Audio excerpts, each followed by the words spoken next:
কোনো অপবিত্রতা তোমাকে স্পর্শ করতে পারবে না, এরকম যোগ্যতা অর্জন করার জন্য আমি এই মাসটা দিছি।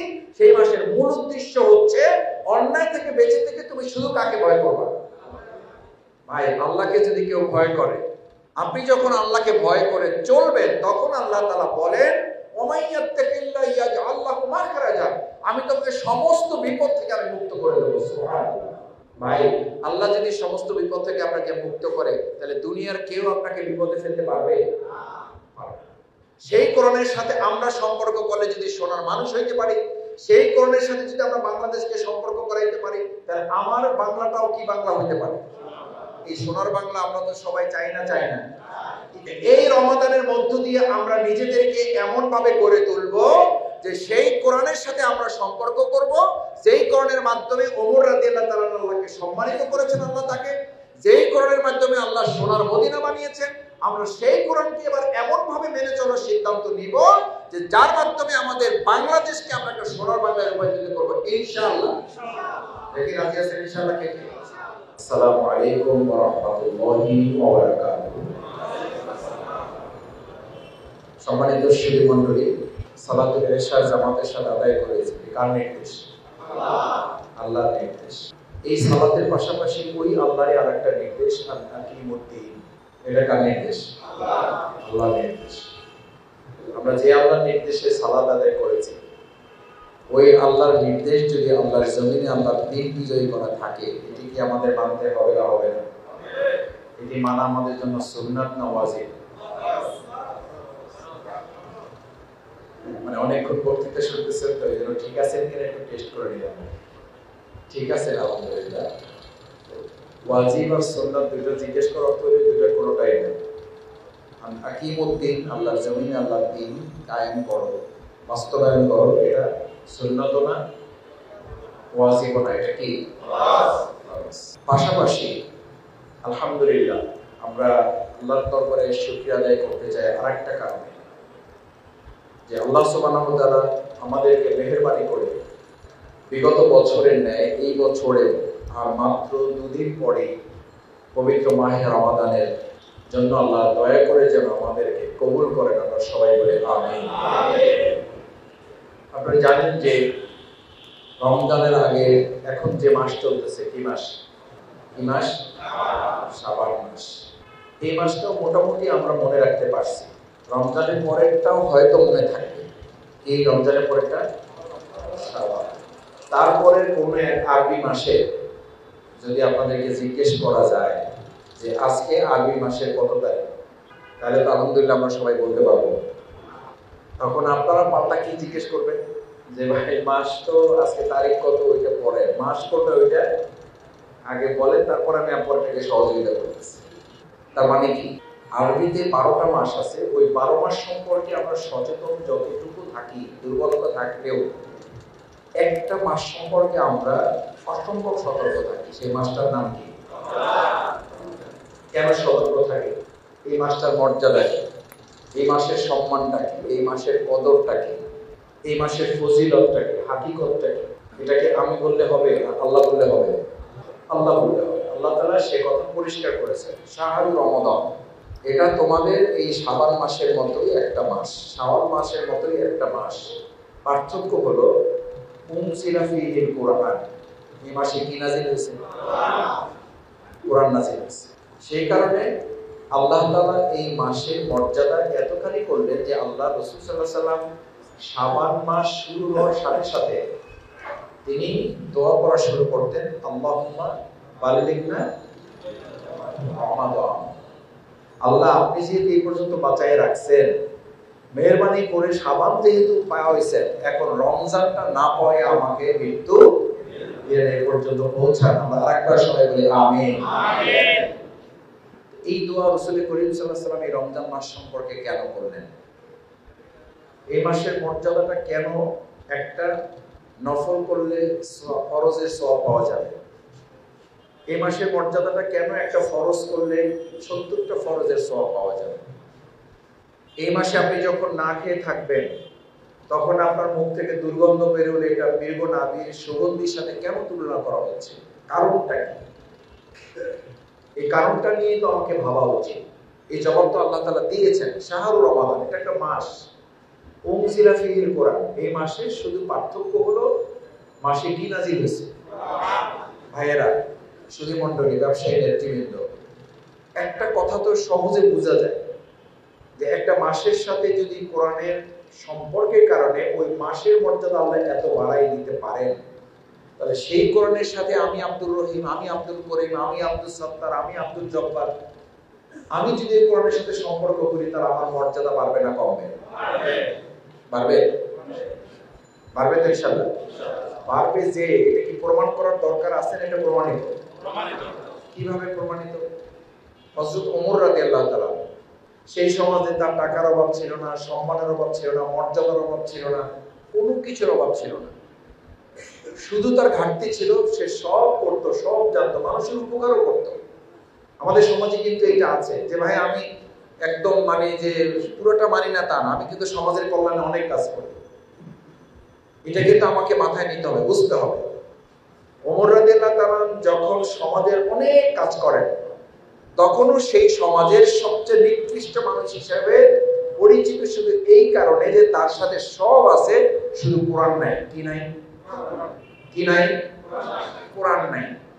আর সেই ওমর রাদিয়াল্লাহু তাআলার কাছে যখন সব ছিল, শুধু কোরআন নাই, তিনি যখন সিদ্ধান্ত নিলেন যে না, আমার সাথে যেহেতু সব আছে, এবার আমি কোরআনটাও সাথে নেব, সেই খারাপ ওমরকেই আল্লাহ তাআলা এমন মর্যাদাবান করলেন শুধু কোরআনের সাথে সম্পর্কের কারণে, যে তাকে শুধু সম্মানিত ঘরে করলেন না, ব্যবসায়ী মহলে করলেন না, এলাকায় ওয়ার্ডে করলেন না, ইউনিয়নে করলেন না, কোনো আসনে করলেন না, গোটা পৃথিবীর অর্ধজাহানের খলিফা করে আল্লাহ তাআলা তাকে সম্মানিত করলেন। সুবহানাল্লাহ। ভাই, সেই একই কোরআন আমাদের আছে না নাই? আছে। তাহলে আমরা সম্মানিত হচ্ছি না কেন? তাহলে আমরা মর্যাদাবান হচ্ছি না কেন? তাহলে আমাদেরকে এই গোটা পৃথিবী এখন সেই কোরআন দিয়ে পরিচালিত করতে পারছি না কেন? পারছি না এই জন্য যে সেই কোরআনের সাথে সম্পর্কের কারণে ব্যক্তির মর্যাদা বেড়েছে ওমরের, সেই কোরআনের সাথে জাহিলে মদিনার সম্পর্কের কারণে জাহিলে মদিনা হয়ে গেছে কি মদিনা? কি মদিনা? সোনার মদিনা। আচ্ছা, এখন যদি আপনাকে আমি জিজ্ঞেস করি, কোরআনের কারণে একজন মানুষ খারাপ মানুষ থেকে সোনার মানুষ, কোরআনের সাথে সম্পর্কের কারণে মাসের মর্যাদা বেড়ে যায়, কোরআনের সাথে সম্পর্কের কারণে জাহিলি মদিনা সোনার মদিনা হয়ে যায়, তো কোরআনের সাথে আমরা যদি সম্পর্ক করি, তাহলে আমরা সোনার মানুষ হইতে পারবো না? পারবো না? কোরআনের সাথে যদি আমরা আমাদের বাংলাদেশকে সম্পর্ক করে দিই, তাহলে আমাদের এই বাংলাদেশ সোনার বাংলা হবে না? হবে না? সেই সিদ্ধান্ত ফেরেশতারা বাস্তবায়ন করবে না, আমরা করবো? বুঝলেন? কিন্তু পরে বললেন না যে ভাই রাজনৈতিক আলোচনা কেন করেন?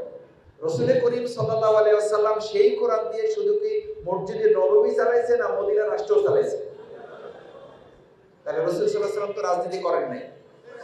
না না, উনি এসবের ঝামেলার মধ্যে নাই, এইসব ফিতনার মধ্যে উনি নাই। আমি ভাই এসবের মধ্যে নাই। টাকা লাগে কিছু লোন, কিন্তু আমাকে কোনো ঝামেলায় ফালায়েন না, কারণ বলা যায় না এই সরকার আবার কবে শেষ হয়ে যায়, তখন আমি বিপদে পড়ব। আমারে ভাই ঝামেলায় ফালায়েন না। খুব সিম্পলি বুঝেন ভাই, আমার বুঝের গ্যাপ হইতে পারে, আমারও ভুল হইতে পারে। যাওয়ার সময় আমারে ধরে বুঝাই দেন যে মাসুদ তুমি বসো, তুমি তো আমার ছেলের বয়সী, বা তুমি তো আমার ভাইয়ের বয়সী, তুমি বসো, তোমার সাথে কথা আছে।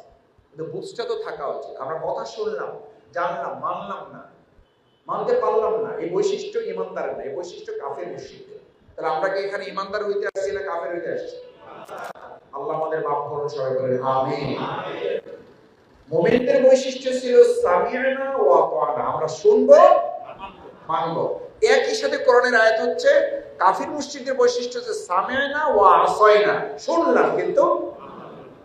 ভাই, প্রোগ্রামে একটা করলাম, প্রোগ্রামে আসলেন, একটু দেখা সাক্ষাৎ হলো, আমরা সওয়াবের উদ্দেশ্যে আসছি, আমরা আল্লাহ সন্তুষ্টির উদ্দেশ্যে আসছি। আসলেন না, আসলেন না, কোনো অসুবিধা ছিল না, আয়েশা কিন্তু বিপদে পড়ছেন, আয়েশা কিন্তু বিপদে পড়ছেন। শুনলেন, মানলেন না, আমার কথা না, আল্লাহর কথা। সামেনা ওয়া আসাইনা, শুনবো, মানবো না। আব্দুল্লাহ ইবনে মাসউদ রাদিয়াল্লাহু তাআলা বলেন যে তোমাদের জামানার সবচেয়ে বড় ফিতনা হবে ভালো কথা কেউ বলবে না, ব্যাপারটা তা না, ভালো কথা কেউ শোনাবে না তা না। অসুবিধা হলো ভালো কথা বলারও লোক থাকবে, শোনারও লোক থাকবে, কিন্তু ভালো কথা অনুযায়ী কাজ করার, ওয়া ইয়াকুলুনা মা লা ইয়াফালুন, বলবে কিন্তু করবে না। আল্লাহ রাসূল সাল্লাল্লাহু আলাইহি ওয়াসাল্লাম বলছেন এরকম একটা জামানা তোমাদের মধ্যে আসবে। রাসূল সাল্লাল্লাহু আলাইহি ওয়াসাল্লাম বলেছেন আসবে, আর আমাদের বলতে হবে, আমাদের বলতে হবে। এসে গেছে, ওই জামানায় আমরা আছি। এই জন্য অনেকেই বলবেন কয় যে এটা যে ভালো কাজ, এটা বুঝি ভাই, কিন্তু আমি এটা আপাতত করতে পারতেছি না। কি করবেন? পরিস্থিতির শিকার। কিসের শিকার? আচ্ছা আপনি বলেন, পরিস্থিতির শিকার হওয়ার জন্য আল্লাহ আমাদেরকে পৃথিবীতে পাঠাইছে, নাকি পরিস্থিতিকে স্বীকার করার জন্য আল্লাহ আমাদের পাঠাইছে? পরিস্থিতি স্বীকার করার জন্য। এটার নাম রমজান। রমজানের মূল উদ্দেশ্য কি? এই কারণে বলতে চাইছিলাম যে কোরআন আছে, আমরা ঠিক হচ্ছি না কেন? রমজান তো একের পর এক আমাদের মাঝে আসতেছে, আমরা ঠিক হচ্ছি না কেন? রমজানের মূল উদ্দেশ্য হলো শাহরু রমাদানাল্লাযী উনজিলা ফীহিল কুরআন। কোরআন নাযিল করছি এই জন্য যে তোমরা যেন এখান থেকে তাকওয়াবান, আল্লাহ ভীরু হতে পারো। কি ভীরু? আল্লাহ ভীরু। তাকওয়ার উদাহরণ কি বলা হয়েছে? তাকওয়ার উদাহরণ বলা হয়েছে বাইন মাছের সাথে তুলনা করা হয়েছে। কি মাছ? থাকবে কাদার মধ্যে, কিন্তু কি লাগবে না? কাদা লাগবে না। আপনি থাকবেন অন্যায়ের মধ্যে, থাকবেন ঘুষের মধ্যে, থাকবেন সুদের মধ্যে, কিন্তু অন্যায়, সুদ, ঘুষ, অশ্লীলতা, বেহায়াপনা, আল্লাহদ্রোহিতা, তাগুত, নাফরমানি, ফাসিকি আপনাকে স্পর্শ করতে পারবে না। এটার নাম হলো তাকওয়া। সুবহানাল্লাহ। কিন্তু আমরা তাকওয়ার নাম দিয়েছি কি? পরিস্থিতি শিকারের নাম হলো তাকওয়া। এই মাছের সাথে তুলনা করে বলা হলো যে বাইন মাছ যেমন কাদায় থাকে, কাদা লাগে না, তুমিও এরকম কিছু পবিত্র অপবিত্র মিলে তোমাকে একটা দুনিয়াতে আমি পাঠাচ্ছি, কোন অপবিত্রতা তোমাকে স্পর্শ করতে পারবে না। এরকম যোগ্যতা অর্জন করার জন্য আমি মাসটা দিছি। সেই মাসের মূল উদ্দেশ্য হচ্ছে অন্যায় থেকে বেঁচে থেকে তুমি শুধু কাকে ভয় করবা? ভাই আল্লাহকে যদি কেউ ভয় করে তাহলে সে তো হালালের দিকে ধাবিত হবে, সে তো হারামের দিকে ধাবিত হবে। কিন্তু আমাদের এখন সমাজে একজন নামাজও পড়ে, সাদাও দেয়, সাদা নেয়, এরকম নামাজি ঢাকার বাইরে আছে, ঢাকায় তো এরকম রোজাদার আমাদের এই বছর থাকবে, যারা সাদা উঠাইয়া তারপরে জোর জবরদস্তি করে ইফতার মাহফিল করবে, এবং এটার নাম দিচ্ছে সব অর্জনের মাহফিল। কি মাহফিল? এইটা কয়দিন পরে দেখবেন, আমি বলে গেলাম, পত্রিকায় আসবে, পত্রিকায় আসবে। কোন জগতে আমরা আছি?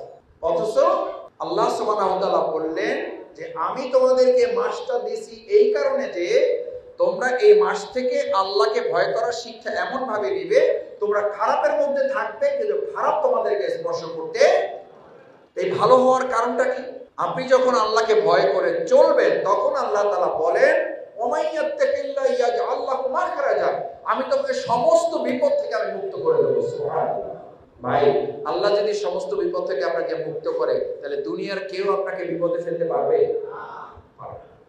ইয়াজআল লাহু মাখরাজা ওয়া ইয়ারযুকহু মিন হাইসু লা ইয়াহতাসিব, এমন জায়গা থেকে রিজিকের ফয়সালা করা হবে যা আপনি কোনোদিন কল্পনাও।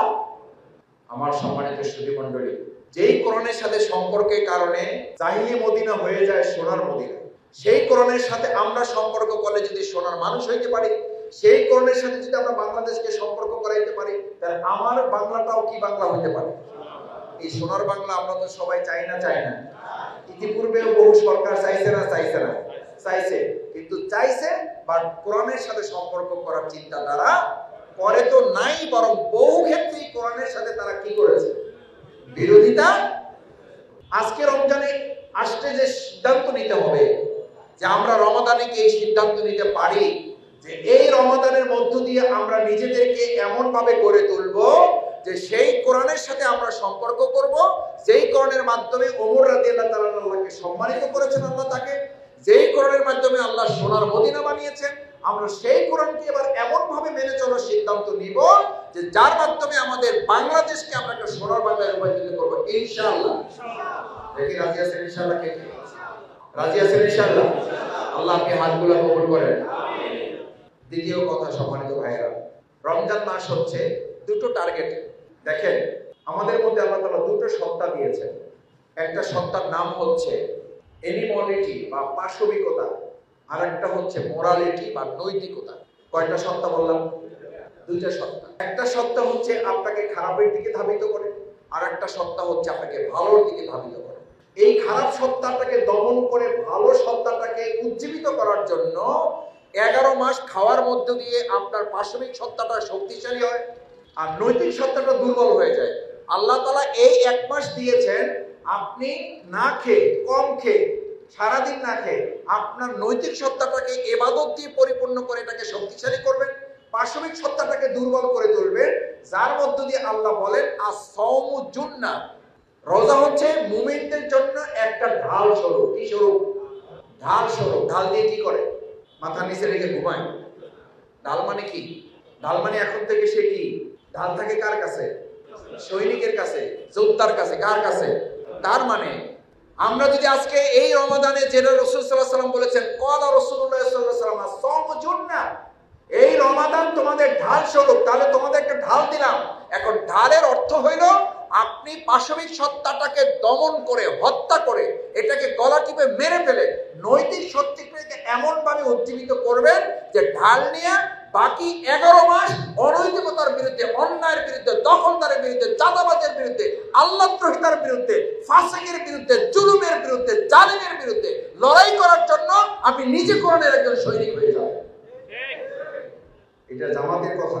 প্রিয়নবী মুহাম্মদুর রাসূলুল্লাহ সাল্লাল্লাহু আলাইহি ওয়াসাল্লাম যে রমজান তোমাকে একজন যোদ্ধা বানায়, যার জন্য তোমাকে ঢাল দিলাম, যার জন্য তোমাকে ঢাল দেওয়া হলো, এই ঢাল দিয়ে যেন তুমি একবার যে ট্রেনিং নিলা, পরবর্তী 11 মাস যেন তুমি যথাযথভাবে পরিচালনা করতে পারো।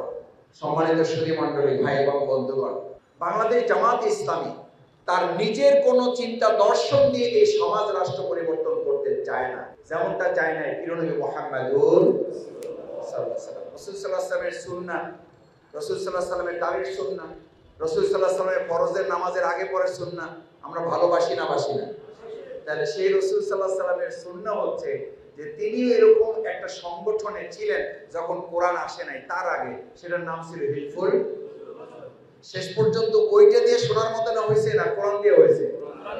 ভাই, আপনাদের আমি একদম বিবেকের কাছে একটা কোশ্চেন করি, একদম রাজনীতি ফেলাই দেয়। এখন ধরেন এই জামাত ইসলামী ব্যানার এখানে নাই, একদম সিম্পলি আমি, আপনি, আমরা সবাই এজ এ মুসলিম এখানে বসে আছি। জাস্ট বিবেকের কাছে একটা কোশ্চেন করে বাড়িতে যাবেন আজকে, যে মুহাম্মদুর রাসূলুল্লাহ সাল্লাল্লাহু আলাইহি ওয়াসাল্লাম তার নিজের চিন্তা, পরিকল্পনা, দর্শন দিয়ে তিনি বিপ্লব করেন নাই, তিনি সোনার মদিনা করেন নাই, তিনি দর্শন দিয়ে মানুষের পরিবর্তন করেছেন, সোনার মদিনা করেছেন, সোনার মানুষ করেছেন। তার ওই হিলফুল ফুজুল দিয়ে না, তার 5 দফা কর্মসূচি দিয়ে না, তিনি ঠিক করেছেন মহাগ্রন্থ আল কোরআন দিয়ে। এবার বলেন, পৃথিবীতে মুহাম্মদুর রাসূলুল্লাহ সাল্লাল্লাহু আলাইহি ওয়াসাল্লাম ছাড়া এমন আর কোন নেতা আসবেন যে কোরআন ছাড়া অন্য কিছু দিয়া সোনার মানুষ করতে পারবে, সোনার দেশ করতে পারবে? তাহলে আমরা কোথায় যাচ্ছি? তাহলে আমরা কোথায় ঘুরতেছি? তাহলে আমরা কিসের নেশায় আছি?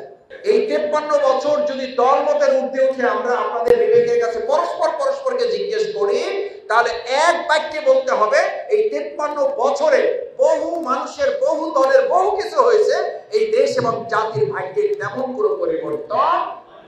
তাহলে কি আমরা এই কথা বলতে পারি যে সব দল মত দেখা শেষ, এইবার কোরআন এবং ইসলামের বাংলাদেশ? এটা বলতে কি আমার কোনটা থাকা উচিত? কিন্তু আল্লাহ সুবহানাহু ওয়া তাআলা আপনাকে দল ঠিক করে দিয়েছেন, দল ঠিক করে দিয়েছেন। ওই যে বলে জামাত ইসলামী দলও করে আবার কোরআনের ব্যবসা করে, ধর্মের ব্যবসা করে। আরে ভাই, ধর্মের ব্যবসা তো আল্লাহ করেছেন, আল্লাহ করতে বলেছেন। আল্লাযীনা আমানু ইউকাতিলুনা ফি সাবিলিল্লাহ, যদি ঈমানদার হও তাহলে আল্লাহর দ্বীন নিয়ে সামনে আগাও। আর যদি এইটা স্বীকার না করো, আল্লাযীনা কাফারু ইউকাতিলুনা ফি সাবিলিত তাগুত, রাস্তা তো 3টা না ভাই, রাস্তা কয়টা? 2টা। কিন্তু আমরা তো এখন বহু রাস্তা ঠিক করে ফেলছি। আপনি জামাত ইসলামী পছন্দ করেন না, কোনো অসুবিধা নেই, জামাত করেন না।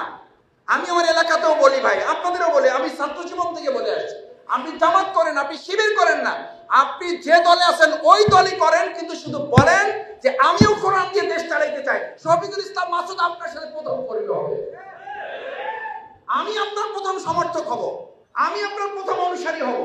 চ্যালেঞ্জ দিয়ে গেলাম, যারা আজকে অন্যান্য বড় দল করেন, বলেন যে আপনারা ওই দলই করবেন, শুধু বলবেন আমরা কি দিয়ে দেশ চালাইতে চাই, কি দিয়ে চালাইতে চাই। আরে ভাই, কোরআন দিয়ে দেশ চালাইতে চাই, এটা জামাতের কথা না আল্লাহর কথা? এই দায়িত্ব আমাদের উপর আছে না নাই? এই জবাব দিয়ে আল্লাহর কাছে করতে হবে না, হবে না? এখানে লেখা আছে আদর্শ সমাজ বিনির্মাণ শীর্ষক আলোচনা সভা। আপনাদের নাম দেওয়া হয়েছে সুদী। সুদী হলো আমাদের আন্দোলনের একটা ভাষা। আল্লাহর কাছে এটার কোনো মর্যাদা নেই। আল্লাহর কাছে পরিচয় দুটো, আল্লাযীনা আমানু, যদি ঈমানদার হও, ইউকাতিলুনা ফি সাবিলিল্লাহ, তাহলে লড়াইটা, তাহলে যুদ্ধটা, তাহলে সংগ্রামটা, চেষ্টাটা করতে হবে কার পথে? আল্লাহর পথে। আর যদি আল্লাযীনা কাফারু, তুমি যদি ঈমানদার না হও, কাফের হও, ফি সাবিলিত তাগুত, তাহলে তুমি আল্লাহদ্রোহী পথে। তাগুত মানে হচ্ছে আল্লাহর এই বিধান, আল্লাহর এই কোরআন, আল্লাহ রাসূল সাল্লাল্লাহু আলাইহি ওয়াসাল্লামের এই সুন্নাহ, এই পদ্ধতি ব্যতি রেখে যা আছে সবগুলোই তাগুত। এখন আপনি তাগুতের পথ বেছে নেন, যদি আপনার সাহস থাকে, যদি আপনি মনে করেন যে আপনি ইমানের পথ থেকে বিচ্যুত হয়ে আপনি তাগুতের পথ দেবেন, কোনো অসুবিধা নাই। আবার যদি আপনি মনে করেন যে আপনি যেই পথে আছেন ওই পথে থেকে আপনি কোরআনের কথা বলবেন, আমি অন্তত আপনার সাথে আছি। কারণ আমাদের টার্গেট শফিকুল ইসলাম মাসুদ, আমাদের টার্গেট হাজি এলেন, আমাদের টার্গেট আহসানুল্লাহ ভাই, তাকে ক্ষমতায় বসানো না। আমাদের টার্গেট আবু হুরায়রা ভাইকে ক্ষমতায় নেওয়া না। আমাদের টার্গেট হলো মহাগ্রন্থ আল কোরআন ইসলামকে। কারণ কি, আজকে গোটা পৃথিবীতে যত বড় বড় উন্নত রাষ্ট্র এবং উন্নয়নশীল দেশগুলো আছে, কোথাও কি পরিপূর্ণ শান্তি আছে? কেন নাই? কি নাই? কি নাই? যেখানে টুকটাক কোরআন বা ইসলামের বিধান আছে, অপেক্ষাকৃত সেই রাষ্ট্রগুলো শান্তি কম না বেশি? সৌদি আরবে বিতর্ক যা আছে আছে, কিন্তু অন্তত কোরআন এবং সুন্নাহর ভিত্তিতে যতটুকু তারা পরিচালনা করে, ওই দেশে ইসলাম পালন করা আর আমার দেশে ইসলাম পালন করা সহজ না কঠিন? অনেক কঠিন।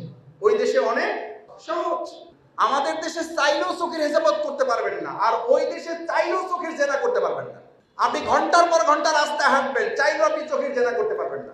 আর আমার দেশে আপনি কয়েক সেকেন্ড রাস্তায় হাঁটবেন, মিনিটে মিনিটে আপনাকে চিন্তা করতে হবে 3 কেজি ইমান থাকলে এখন 1.5 কেজি আছে। বাড়ি আসার পর মাপলে দেখা যাবে যে ইমান যা ছিল আরে নাই, মানে ওটা মাইনাস হবে আর কি, যে মাইনাস এটা।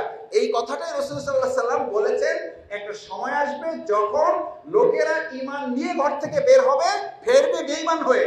কি হয়ে ফিরবে? বেঈমান হয়ে ফিরবে। রাসূল সাল্লাল্লাহু আলাইহি সাল্লামের কথা। ঈমান নিয়ে সকালবেলা বের হবে, সন্ধ্যায় বেঈমান হয়ে ঘরে ফিরবে। সন্ধ্যায় ঈমান নিয়ে বের হবে, সকালবেলা ঈমান ছাড়া ঘুম থেকে জাগবে। এই সময় আসছে না আসবে? ভাইয়েরা, বাংলাদেশ জামাত ইসলামী আপনাকে অনুরোধ করে, আসুন আমরা আমাদের এই প্রিয় বাংলাদেশটাকে সোনার বাংলাদেশ গড়ার জন্য, আগে সোনার দেশ হবে না, আগে সোনার মানুষ হবে।